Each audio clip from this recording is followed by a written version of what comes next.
of later editors. I need to establish the fact that the chapters existed in the ancient book. I've quoted here, and I put it in red for you to look at it immediately, segments of the third century commentary, segments that are referring to chapters, segments that are referring to parts of the text by indicating the chapters. In this chapter, blah, blah, blah. In this chapter, blah, blah, blah. I don't want to enter into the detail. The only example that I'm going to emphasize two examples. One is the comments that opens the 18th problems of chapter 8, which, referring to two procedures and two chapters, read the procedure by reading the essential feature, the essential achievement of the procedure. So we are not referring only to the operation, but to what is the core meaning of this operation, that is opening the chapter. I won't say more about this example, but the idea that every time we read, we look for a core meaning. The second example from the commentary on which I'm going to insist, because I'm going to come back regularly to this comment, it's a comment about the procedure that opens the chapter 2, not quite in fact, because before this procedure we have a table, precisely the table Hushed and Unhushed Grains, which gives its title to the chapter. And this first procedure, which the name of which I translate by suppose, is followed by the following commentary. This is, the commentator says, a universal procedure. All 9 shu that give their names to the chapters, and here the term that is used to designate a chapter is no longer the term that is used in the title of the 9th chapter, but it is rather a physical entity chapter. So all these things can be widely extended with the help of this procedure by means of something. We are not interested in the details, but we notice that we have here the idea that the 9 shu can be extended widely, and that there is a mean to extend them. So there is here appearing in this commentary the idea that we have something that is extending, and we start seeing the theme of the development that is connecting these 9 shu and the 9 chapters. And now that I have established that all the chapters have for their name, for their titles, the name of the first operation, except chapter 2, to be brief, now that I have established that the chapters existed in the past, I'm going to develop my idea, and I'm going to provide evidence for the idea that chapters have a mathematical meaning. So, the question now you understand is, what does it mean to put a procedure at the beginning of a chapter? Since we have chapters whose titles are systematically the names of the first procedures, and in fact, if you remember, that means that these first procedures have names that are very comparable to the 9 shu, since the 9 shu and the 9 chapters had similarities, okay? So now we need to focus on these first procedures, and we need to understand what it means to put something at the beginning of a chapter. And here we are lucky enough that for chapter 9, right after the name of the procedure, base and height, we have first a commentary which explains the technical terms base, height, and hypotenuse for a right-angled triangle.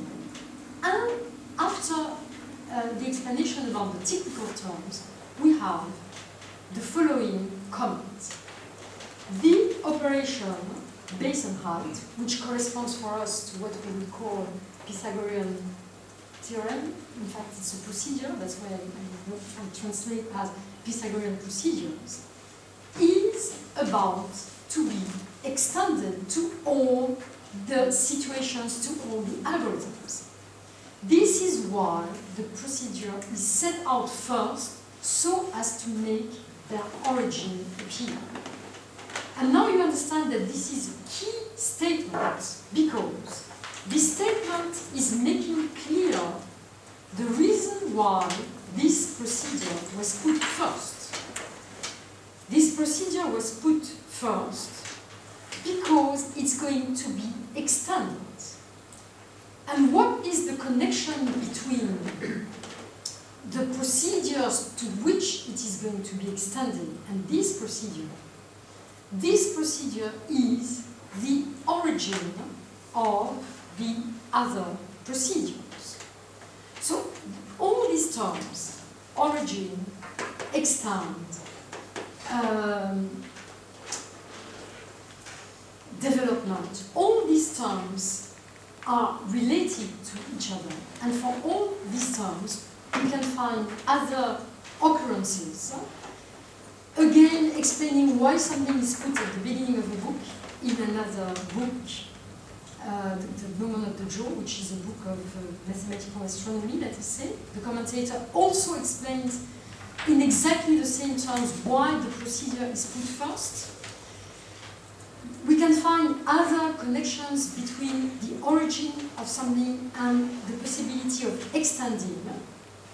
So we have here evidence allowing us to establish that what the commentator believes is that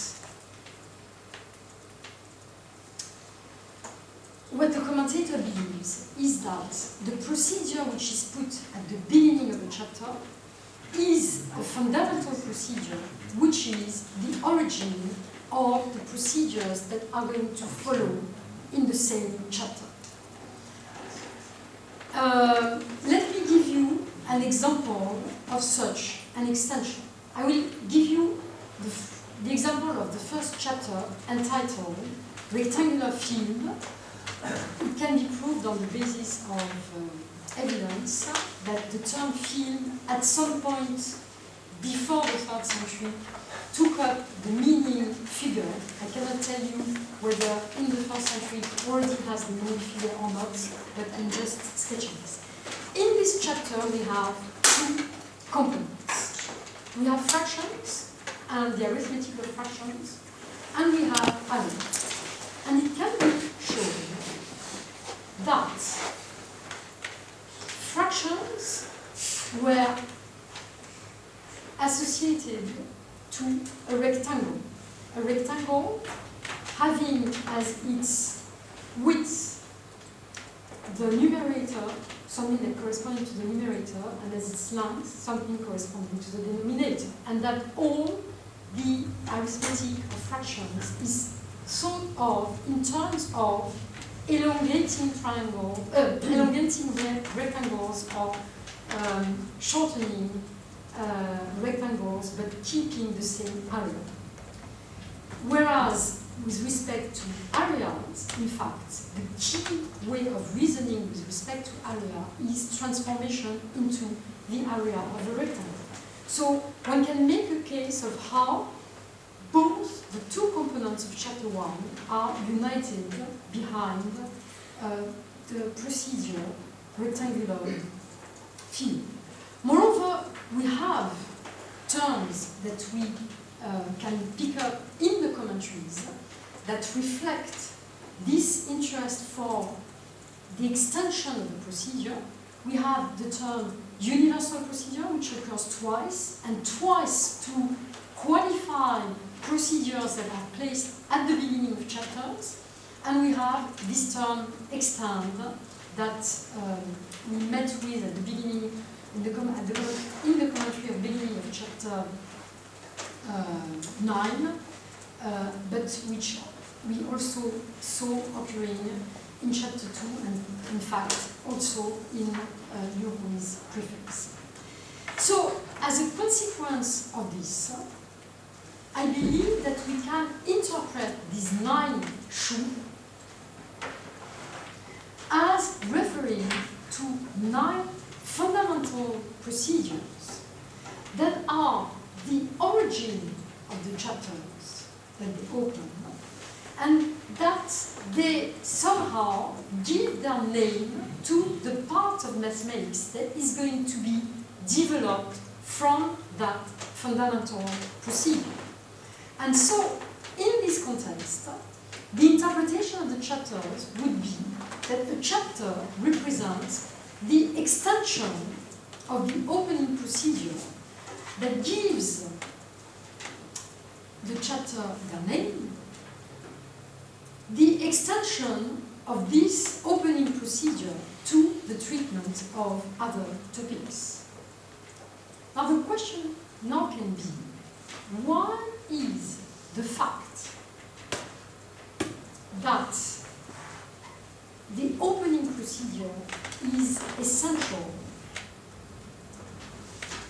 the fact that the opening procedure is the source of all the other procedures, the opening procedure will extend to cover the other procedure, why is this fact made clear in chapter 9? Well, we can provide a hypothesis for this if we remember the list of 9 shu that John Schwan was quoting in his commentary of the book The Rise of the Zhou Dynasty.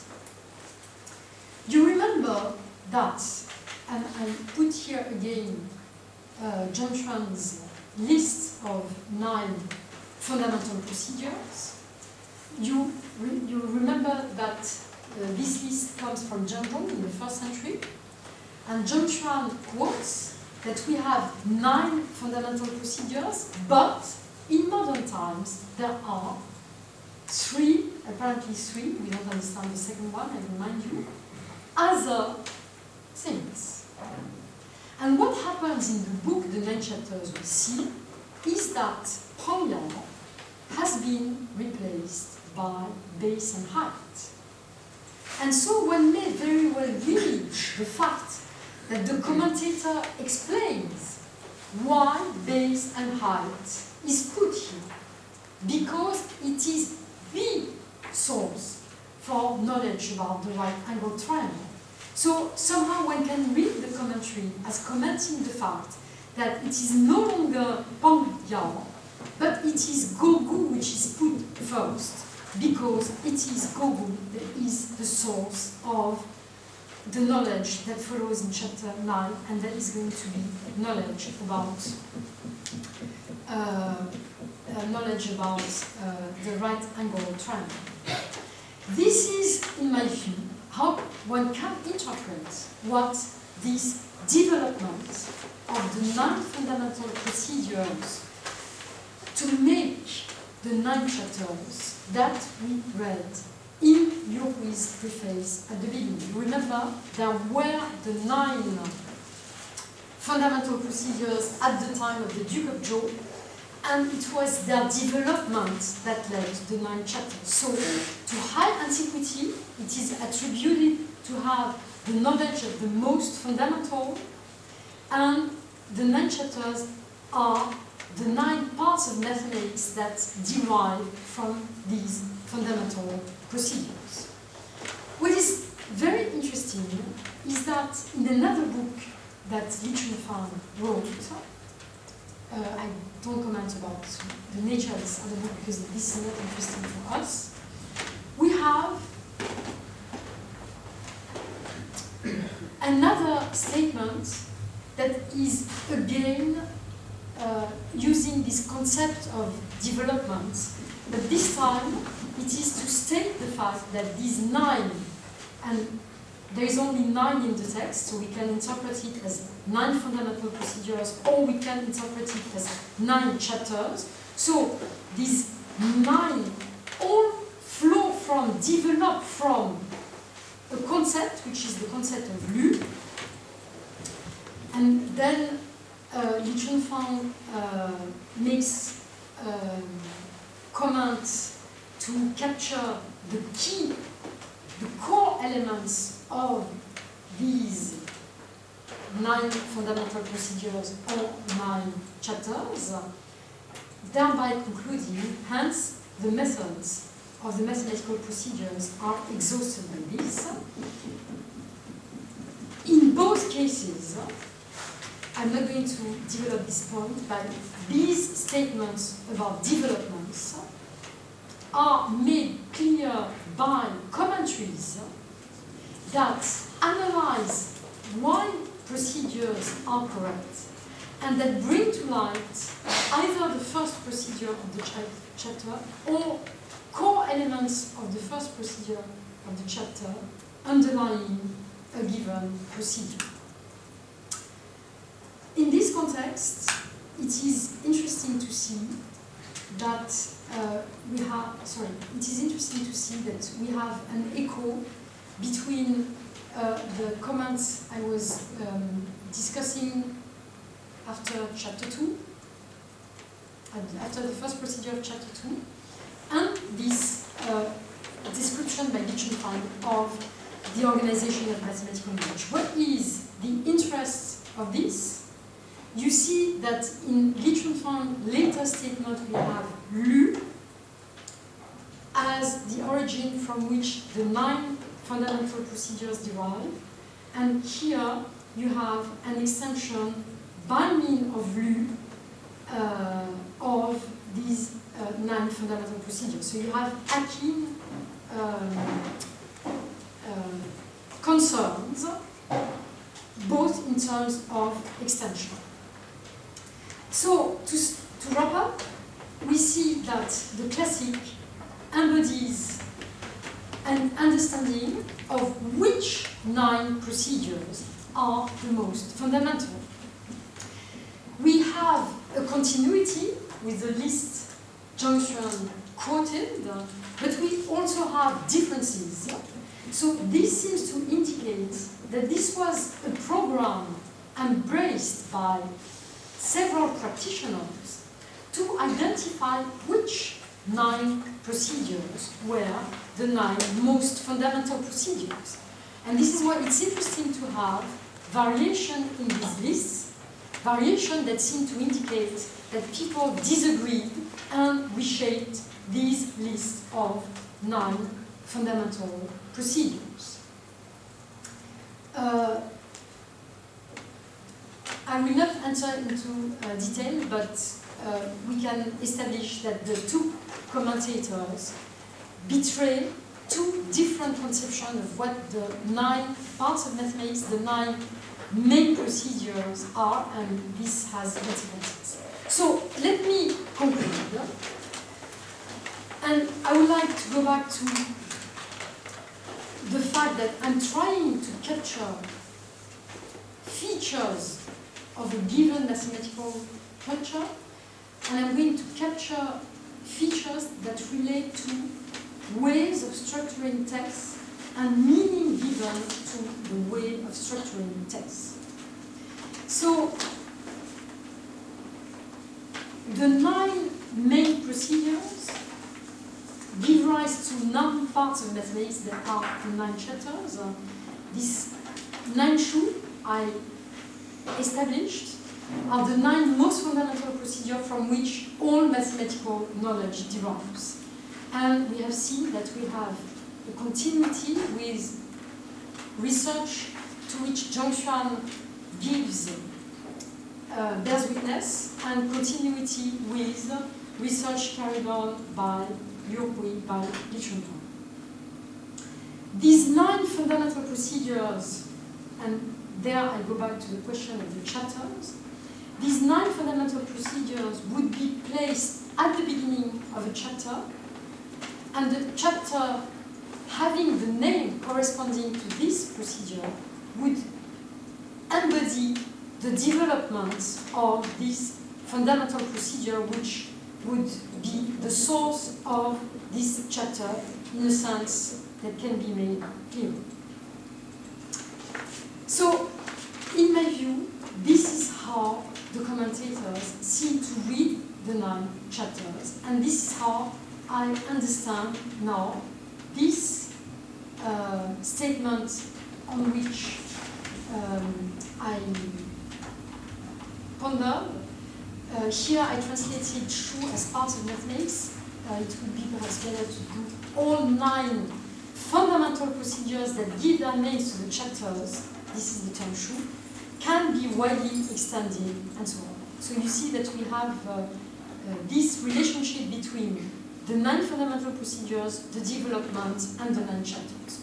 So each chapter, as a segment of text, has meaning in that it embodies a fundamental procedure and the development deriving from it. So, in this sense, the 9 chapters embody an organization of mathematical knowledge that is mathematically meaningful.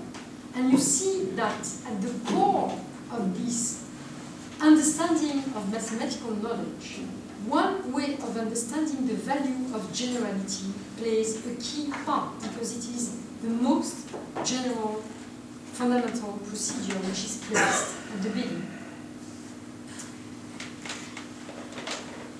I hope that on the basis of this question I raised, we can go back to